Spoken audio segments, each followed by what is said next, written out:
Hey boys, okay, so now that everybody's kind of subscribed, I'm pretty sure you have, hopefully notifications are on. These are going to come a little bit faster now, and what we're really going to try to do is a lot of work in a short period of time. So tonight we got a chance to take a look at what I call Vegas, and that is a very high pressure 2-1-2 forecheck that we're going to run for the majority of this year. We'll also learn two other ones, which is Toronto, which is a modified 2-1-2. And I also said we're going to learn one we call Jersey, which is basically a trap. Vegas, we had a really good chance to work on tonight and put you in your spots and kind of show you the way that it was.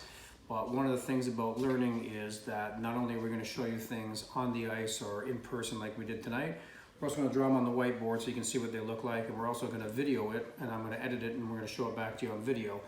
The more times you see something from different angles, the better you're going to grasp it, the better you're going to understand it. So I know it's still fresh in your heads, and I wanted to go over it tonight just real quick.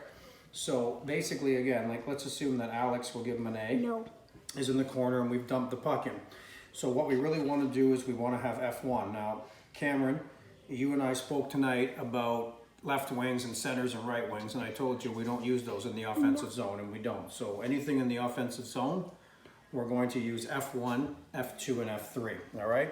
So F1 is always the first guy to come at the puck, and he's going to attack the puck carrier. So in this case, this would be Alex or their defenseman. F1's job is really, really simple. All we really want this guy to do is cough the puck up, whether he rings it up the boards this way, or he comes and tries to go D to D this way, or he comes all the way around, tries to hit his winger here. I don't care. But F1's sole job is to create a turnover for us. So F1 is a very, very important guy.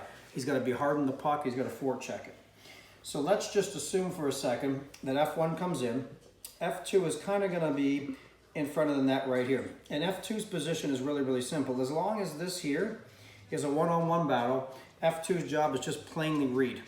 Okay? He'll offer support. If their center comes down to help, F2 will go. But what F2 really wants to do is take away this. If their defenseman rolls out down here and he says, okay, I'm going to bank it over to my defenseman, F2 is going to jump right down here, and he's now going to become F1.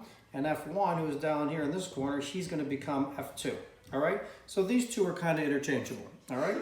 Now, F3, we know, sits here in the high slot. And the reason, I'm just going to back him up a bit here so you guys can see. The reason that F3, I'll put F2 back in there, sits in the high slot is for a couple of reasons. Number one, this is a prime scoring area. So basically what we really want is to try to keep this area open. What it's really going to allow for are seam passes down here when we